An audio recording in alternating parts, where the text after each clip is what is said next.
রাজশাহীর বাঘা পৌরসভার মুর্শিদপুর গ্রামে ঘটেছে এক আলোড়ন সৃষ্টিকারী ঘটনা। স্থানীয় সূত্র জানায়, পার্শ্ববর্তী লালপুর উপজেলার রশিদের মেয়ে খুশি খাতুনকে পরিবারের লোকজন টেনে হিঁচড়ে বাড়িতে নিয়ে যান।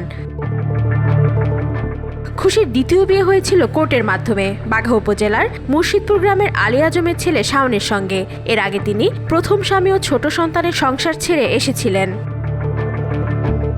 কিন্তু দ্বিতীয় বিয়ের পর শাওনের অতীত আচরণ সামনে আসে। জানা যায়, শাওনের একাধিক বিয়ে হয়েছিল আর কোনো সংসারই টেকেনি। এমন পরিস্থিতিতে খুশি বাবা মা মেয়ের দ্বিতীয় বিয়ে মেনে নিতে রাজি ছিলেন না। মেয়ের এই জটিল অবস্থার খবর শুনে খুশির বাবা মানসিক চাপে হঠাৎ অজ্ঞান হয়ে পড়েন। পরে দ্রুত তাকে স্থানীয় হাসপাতালে ভর্তি করা হয়। এ ঘটনায় এলাকায় তীব্র আলোচনা সমালোচনা চলছে। নিউজ ডেস্ক, আজকাল।